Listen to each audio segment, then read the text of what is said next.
Yun, ito na naman tayo mga kababayan ha. Pero bago tayo magpatuloy sa ating pag-uusapan, babati muna ako ng magandang hapon sa aking mga subscribers dyan. Sa aking mga viewers, maraming salamat sa inyong suporta. Shoutout sa inyong lahat. Yun ang tuloy na tayo kagad sa ating pag-uusapan.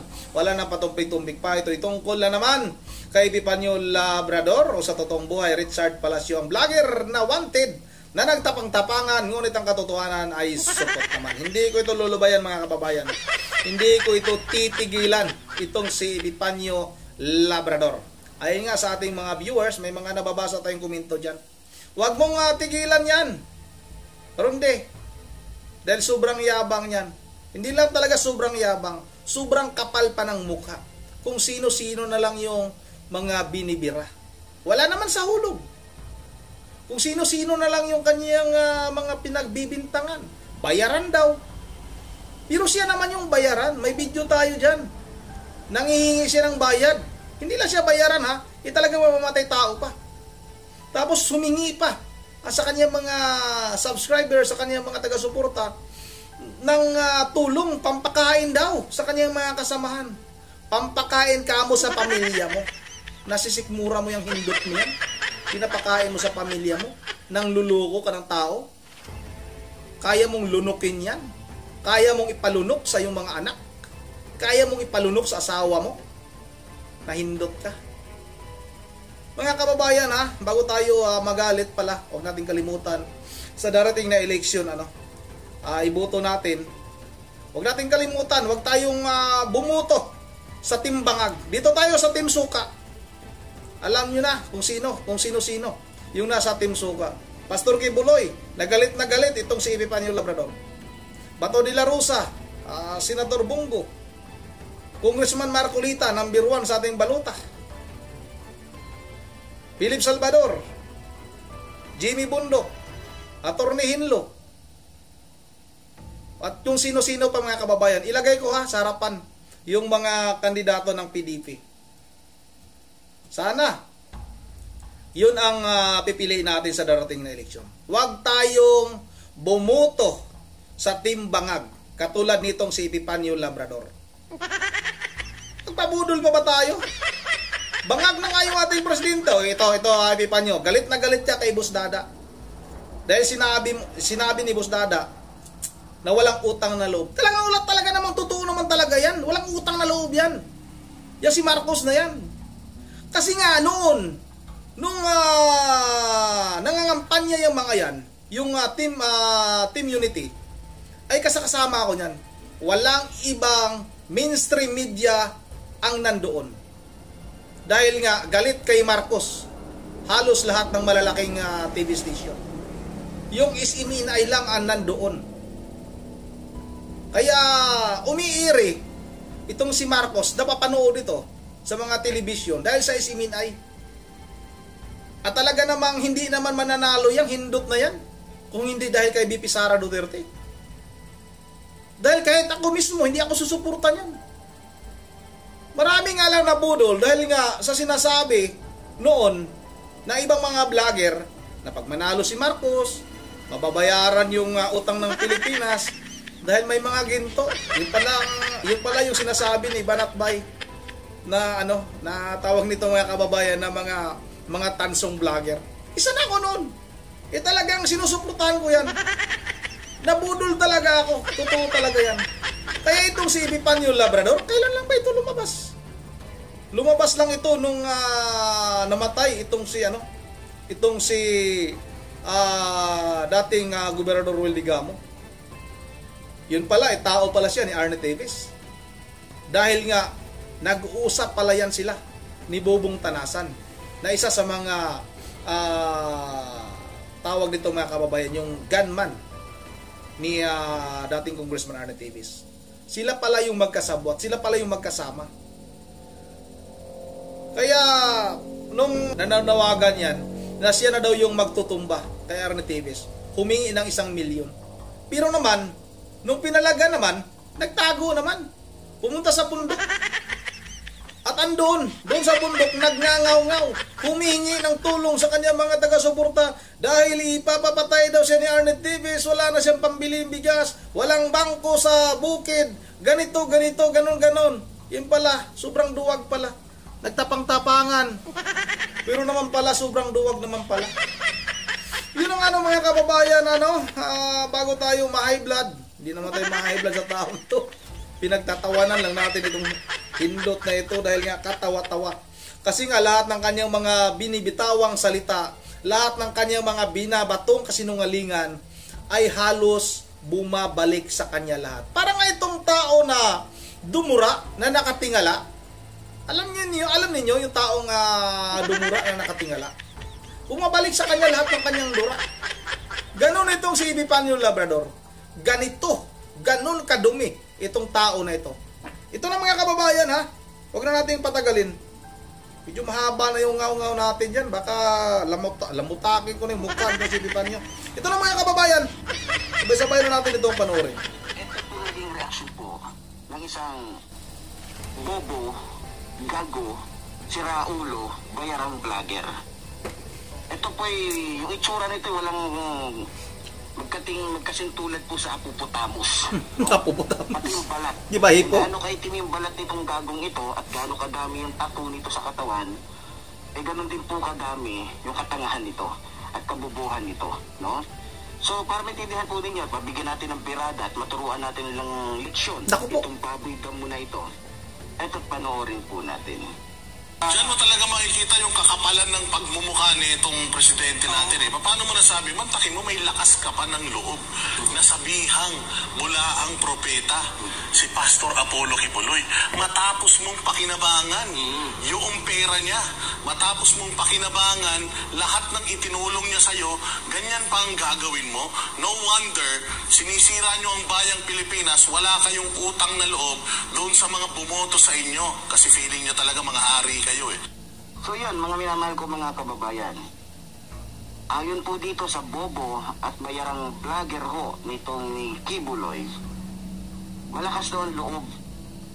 Masasabi din daw na makapal ang mukha at walang utang na loob itong ating mahal na Pangulo dahil totoo naman. malakas na loob pa daw na magsalita ang ating mahal na Pangulo na pula ang propeta, etong si Kibuloy. Yan tanong ko, so ibig sabihin ba niya dahil may nagtatanggol itong abnormal at demonyo at gagong vlogger na ito, etong kanilang amo na si Kibuloy, so naniniwala ka na pala o naniniwala na kayo na si Kibuloy ang may-ari ng kaluluwa ninyo? Naniniwala na kayo na kay Kibuloy ang buong mundo? Naniniwala na pala kayo na ang hindi dumaan sa kanya ay hindi maliligtas, kaya pala kayo nandyan? So, halata naman na kung hindi man kayo nabayaran, naniniwala na kayo na si Kibuloy nga ay makapangyarihan. Ganun lang yun. Ganun kasimple. Ngayon, kung hindi kayo mga bobot mga tanga, anong ginagawa nyo dyan? Lalong-lalo ka na. Anong tawag nila dito? Busdada TV ba to? Pero bagay dito, Apupotamos na tangang vlogger sa TV. Mali-mali pa. Yan ang dapat na itawag dito sa gunggong at siraulong gagong vlogger na ito. So, mga kababayan ko, kung akong tatanungin ninyo, at kung kayo naman ang tatanungin ko, mali ba sinabi ng ating mahal na Pangulo? Mali! Na ang propeta si Kibuloy? Mali! Ay yung mga Katoliko? Nakatoliko na naman. Ay yung mga born again? Ay yung mga nag-iibahang mga sekta? Naniniwala kayo na totoong propeta? Kasi kung sasabihin, kasi sinabi ng ating mahal na Pangulo, bula ang propeta eh. So nagalit, nag-react itong kanyang mga alagad. Malakas daw ang loob ng ating mahal na Pangulo na magsalitang bula ang propeta, gayong napakinabangan daw. Totoo naman napakinabangan. Ng ating mahal na Pangulo yung pera ni Kibuloy. Naniniwala kayo doon? Totoo naman talaga eh. Pinabubudol naman talaga yan si Marcos Bangag. Parang ikaw din. Budol ka rin. Hindi mo kasi alam yung kwento, Epifanio, o sa totoong buhay Richard Palacio. Wala ka kasi talagang alam. Nagtatago ka. Kasi ang alam mo lang talaga, puro kayabangan. Wala ka talagang alam. Ako kasama ako nung panahon ng pangangampanya. Walang ibang nasa harapan na mainstream media. Kung hindi, isiminay lang. Pero anong ginawa ng administrasyong Marcos na ito? Kalukuhan niyang sinasabi mo, Epifanio. Anong ginawa? Tinanggalan ng lisensya. Hindi pa naman totally close, mga kababayan, itong SMNI. Naka-floating lang ito. Pero nga, ginawa nila, pinasara nila itong SMNI. Bakit? Dahil takot sila na magamit ni Vice President Sara Duterte sa pangangampanya sa darating na 2028 presidential election. Yan yung katotohanan. Dahil nga, tapos na nilang gamitin ito. At tapos na nilang gamitin si Vice President Sara Duterte. Sa totoo lang talaga, hindi mananalo yung si Bangag. Yung si Bangag mo. Bangag ka rin, Epifanio ka. Hindot ka, totoo yan. Isa kang bangag na duwag. Napakaduwag mo, Panyong. Huwag mo kaming paglulukuhin. Huwag kang maghamon na maghamon. Hamon ka ng hamon, pero nasa mundo ka, bumaba ka sa patag. Baka pag bumaba ka sa patag, baka naiihi kang hindot ka eh. Siyado kang mayabang, puro ka lang salita, wala ka naman sa gawa. Mabuti kung di namin alam. Ako mismo dati, taga-suporta ako kay Marcos eh. Sumusuporta ako kay Marcos eh. Halos lahat ng motorkid, halos lahat ng pangampanya, kung saan-saan ako nakakarating. Saan ba? Ano bang ginamit nitong si Marcos? Ginamit niya ang Philippine Arena. Nandoon sa Philippine Arena, sino ba yung may-ari? Kanino ba yung Philippine Arena? Sa Iglesia ni Cristo. Di ba? Wala kang alam. Bubu ka naman talaga. Ito mga kababayan, patuloy natin ito. Talaga naman itong si Panyong, walang laman. Hindi pa nakakapagnakaw ng maraming pera itong si Kibuloy. Hindi pa pastor itong kunyatang Kibuloy na to. Matagal lang mayaman. Matagal lang bilyonaryo ang mga Marcos. Ha? Naniniwala kayo? Humingi ng pera, humingi ng tulong, pinansyal si Marcos, si Pangulong Ferdinand Marcos kay Kibuloy para maging utang na loob niya. Tapos sabi pa niya, wala daw utang na loob. Pagkatapos ang tulungan ng taong bayan. Sino ba taong bayan sinasabi mo? Bakit lahat ba ng Pilipino, membro ni Kibuloy, na isang rapist, na mula ang propetang demonyo? Ikaw yung rapist. Alalahanin mong mongoloid ka, napuputamos ka, Boss Dada TV, putang ina mo ka. Ikaw gago kang demonyo ka, na yung kulay mo na kulay itim, bumagay lang sa pagmumukha mong demonyo ka. Nahamak naman, na mas maganda pa sa'yo yung kulay ni Whitney Tyson. Grabe mo kapag pagyabang, no? So naniniwala ka na pala ngayon, Boss Dada TV. Noon ba? Sa sinabi ng aming mahal na Pangulo na bula ang propeta yung amo ninyo. So naniniwala ka. O baka naman bautismado ka na rin o membro ka na rin ng KOJC dahil binigyan kanila ng opportunity na maging isa sa mga siraulong tagapagsalita dyan sa SMNI na wala ng lisensya dahil nga puro fake news yung sinasabi. Ha? Alam niyo mga kababayan ko, nagpapalabas sila dyan sa SMNI, pero sa bagay hindi na tayo magtataka eh. Kasi kaya nga natanggalan ng lisensya yung SMNI dahil nga sa merong dalawang anchor dyan, katulad ni Badoy at nitong ni Sales ba to? Hindi ako nagkakamali. Sas, naku, di mong alam eh. Fake news. Ngayon, dinagdagan pa ng 3 vlogger dyan na puro mga siraulot, mga gago, mga bayaran vlogger na hindi alam ang sinasabi. Na kung saan yung kanilang pinaglalaban ay hindi para sa mga kababayan natin. Yung kanilang pinaglalaban, yung isang rapist na pastor. Isang rapist na pastor na nang aangkin na sa kanya ang ating mga kaluluwa. Na nang aangkin na sa kanya ang buong... Kailan kayo sinabi ni ano yun? Hindi ba yun maliwanag sa inyo? Kayong 3 bugok na vlogger dyan? Hindi pa ba maliwanag sa inyo na bula ang propeta yung amo ninyo? O nagbubulag-bulagan kayo o nagtatanga-tangahan kayo, mga diputa kayo? Ha? Mga tanga pala kayo eh. Ngayon, sagutin niyo to, Boss Dada TV. Naniniwala ka ba? Ha? Na kay Kibuloy ang buong mundo? Baka bubok talaga nito. Kay Kibuloy ang kaluluwa ng mga tao sa mundo. Ngayon, kung hindi ka naniniwala dyan, ba't ka nagre-react? Eh talaga naman bula ang propeta yung amo ninyo. Kundi ka ba namang 100 gunggong ba? 100 kabunggungan na merong kangayod ka. Halatang halata, mga kababayan ko. Na itong mga vlogger na to, na yung 3 bugok na nandiyan dyan, si Bayad Bay, itong si Coach Bully, at saka itong Tapuputamos TV na to, na mga bayaran. Kasi, kung gagamitin nila yung isip nila, gagamitin nila yung nalalaman nilang konti sa Biblia, kayang patunayan, sila mismo makakapagpatunay sa sarili nila na amo nila na nagbabayad sa kanila ay isang bula ang propeta. Ha? Talaga naman. Iba po ang nagagawa ng pera, mga minamahal ko mga kababayan. Iba ang nagagawa ng pera. Ang tao kayang bulagin, kayang utusan, kayang gawin ng pera ang lahat. Para lamang pagsalitain yung mga taong may alam, para baguhin, baliktarin ang katotohanan.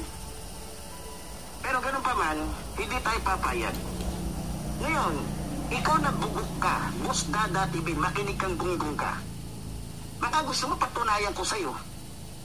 Kung hindi, tinuro sa'yo ng mga kaibigan mo, kakilala mo at mga pastor o mga nakakilala mo, ako magtuturo ako sa'yo. Bibigyan kita ng isang example. Kung talagang iyak amo mo ang nagmamayari ng buong mundo, bakit tatakbo pa siya ng senador? Kung siya ang nagmamayari ng mga kaluluwa ng mga tao sa buong mundo, bakit kailangan pa niya tumakbo ng senador? Bakit kung sinasabi niya makapangyarihan siya, bakit kailangan pa niya mag-senador? Ito pong naging reaction. Grabe, sobrang bugok ng tao na ito. Grabe, ano ba laman ang utak na to, hangin? Sa bagay, lagi kasi nakapismas. Pag talagang hindi makakalabas ng maayos, no? Yung hangin sa yung katawan, talagang papasok sa utak yan. Kaya yung utak nito, puro hangin na lang. Takot na takot. Takot na takot sila na manalo si Pastor Kibuloy. Yan ang katotohanan. Kaya pag manalo si Pastor Kibuloy, pag manalo si Congressman Marcolita, naku po, hindi na matutupad yung mga pangarap ninyo na maging presidente itong si Romualdez, mga kababayan. Talagang nangangarap itong mga ito. At yung kayabangan nitong si tawag nito, Epifanio Bangag Labrador, mga kababayan. Sinabi niya pa na iba talaga ang magagawa sa pera. Kayang utusan lahat. Kaya nga, yan yung ginagawa mo eh.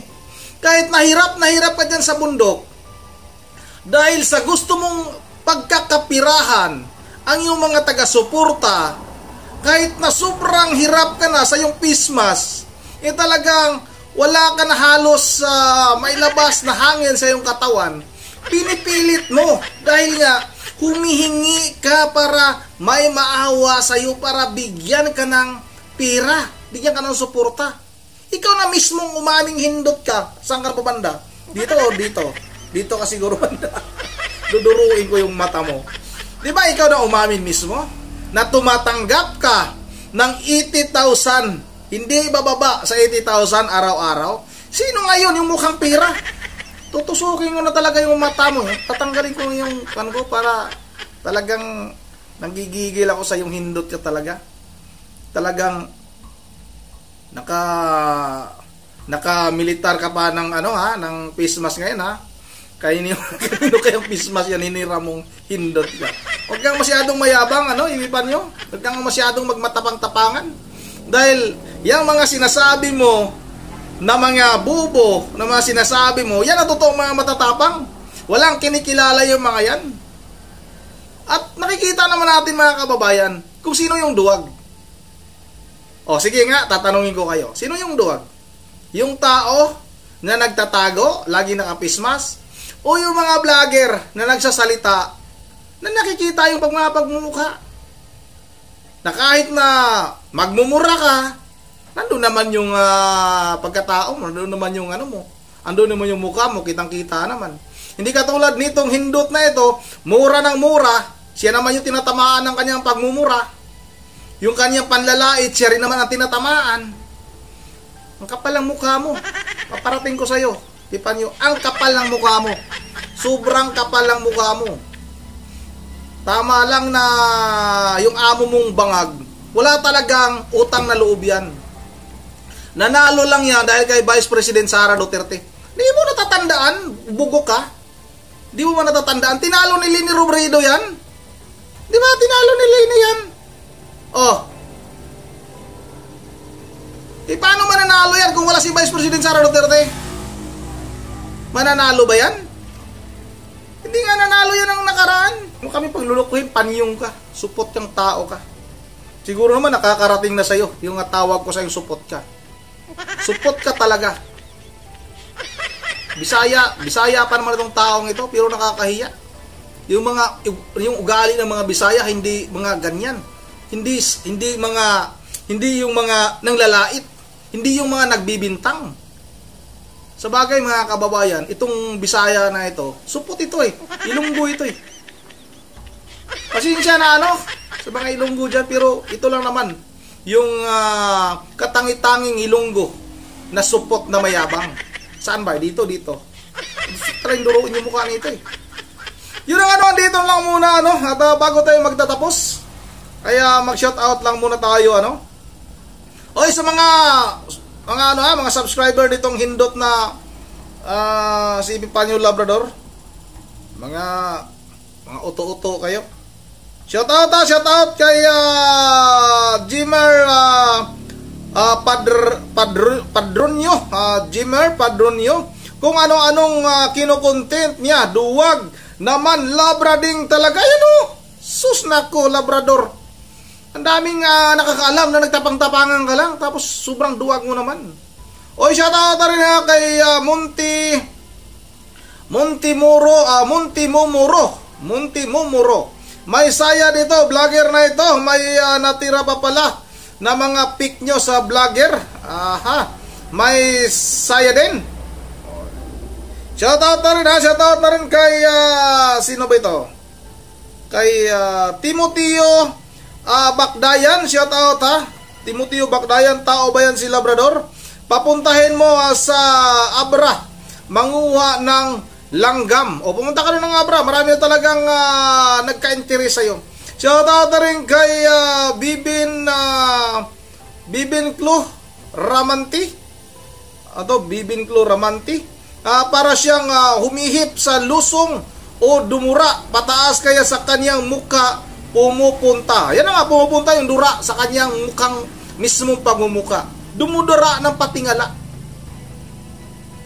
Shoutout na rin kay Evelyn Flores bakit ngayon ka lang? Bakit ngayon ka lang daw? Shoutout kay Charmin Rivera.